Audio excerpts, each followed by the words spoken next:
There's a caller from Alaska, and it's Prentice. Are you there, Prentice? Hello, Prentice. Taking my call, Alan. Yeah. Since you started the show off talking about the New Age spirituality, I wanted to go into some things I discovered about how they're indoctrinating the kids here. That's with what's called anthroposophy, and that's spelled ANTHROPOSOPHY.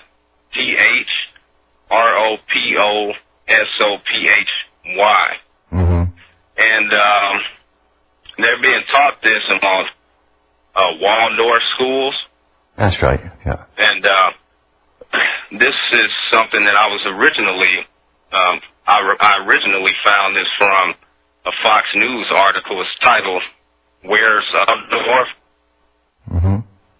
And basically, when you go to their teacher website, and the teacher website is openwall.com, and Waldorf is spelled WALDORF.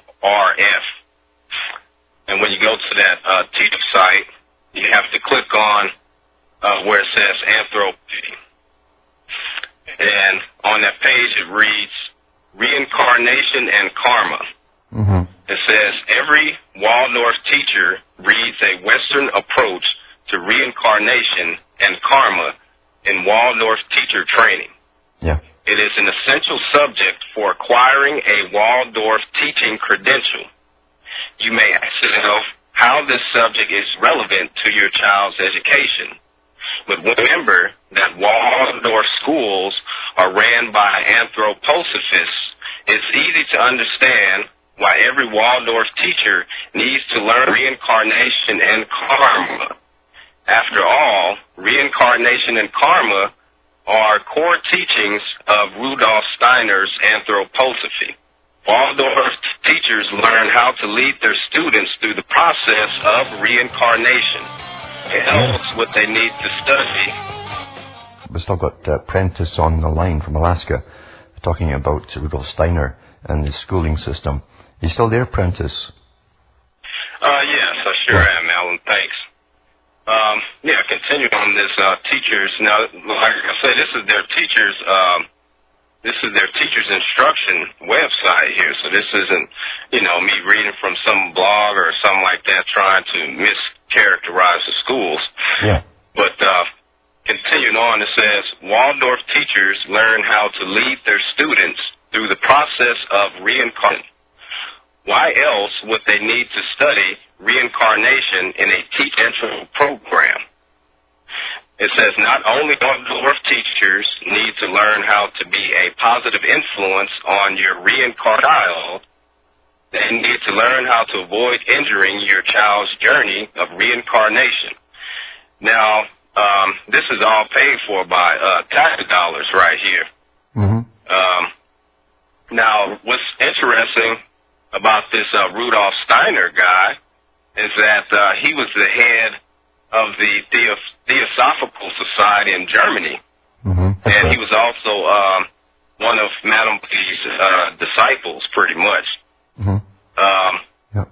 But yeah, I'm going to read one more section here from the Waldorf Teachers website.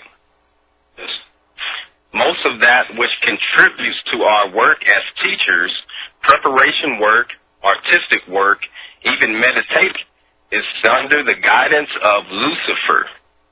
Yeah, because it's under the guidance of Lucifer. Yeah, because the Lucis Trust was a theosophical newspaper, and they changed it from the Lucifer Trust. That was their main publication, to the Lucis Trust. It's still on the go today. Exactly. It says we can become great teachers under his supervision, for he is responsible for much of what has blossomed in the unfolding of civilization and culture in the past. And that's they posted on their website from the Waldorf Teachers Survival Guide, Waldorf Teachers Survival Guide. Survivally. Yeah, survival.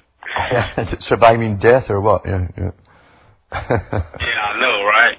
Continuing on, it says, Lucifer is a being who was incarnated as a human being 3,000 years before Christ. Mm-hmm. That's right, and see, you understand that too. You'll see that often on Masonic, including theosophical buildings, because they're part of Freemasonry now. They were accepted into the lodge, and you'll see the date that the building was founded, its foundation, but they also have another one next to it, another date with the 4,000 years or something tacked onto it, called AL. That's after Lucifer. Yeah, that's right. So you're quite right in that. Yeah. Mm-hmm. Yeah, it says, Steiner says, it is revealed to the retrospective clairvoyant gaze that it was an actual human incarnation of the Luciferic power. Mm-hmm. And this incarnation of Lucifer in humanity, which in a certain way has been achieved, was the origin of the widely extended ancient wisdom based on the third post-Atlantean civilization. Yeah. Yeah, through all their teachings. Yeah. Now, I was looking into Steiner's philosophy a little bit deeper, and basically teaches moral relativism too. That's right. That's right. And this is an actual excerpt from one of his. He says, in the absolute sense, nothing is good in itself, but it's always good or bad according to the use to which it is put. Yep. Mm-hmm. So this is being taught in the schools, and it's all across the country here. Oh, it's all done. It's all actually done. It's second or third generation now. Yeah. Yeah. Yeah. And that's why they can rush ahead with the whole agenda.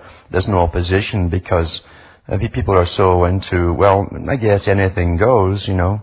And it's Talmudic too, as Freemasonry is. You got your oral traditions, which are the secrets, then there's the stuff they publish, which is the exoteric for everybody. And they also have in their Kabbalah, of course, they all go into Kabbalah, that there's moral, that's where moral relativity comes from, the whole idea of Kabbalism. And there's no right or wrong, something always benefits, and good can actually come out of evil. That's what they say, it's nature's way, they say, you know. Yeah. At first this was only, this whole New Age phenomenon, this New Age spirituality was, was popular in, the white middle class community, mm-hmm. And up until they brought Oprah out, it was pretty unpopular in the minorities community, Yeah, sure. But after her and, her Course in Miracles and things like that, yeah. Now you hear all the Christians, in the black communities walking around talking about how they're going to check their zodiac and, yeah. they're dating the guy who's a Gemini and stuff like that, and because they're a Sagittarius and it's a et cetera, et cetera. Well, this goes to show you, here's the whole the problem with society. When you look at the masses, now technically it's a weird word, the mass and the masses. The mass includes all the masses. It's like a singular entity. The whole idea is to come out of what's ever given to control the mass and become an individual.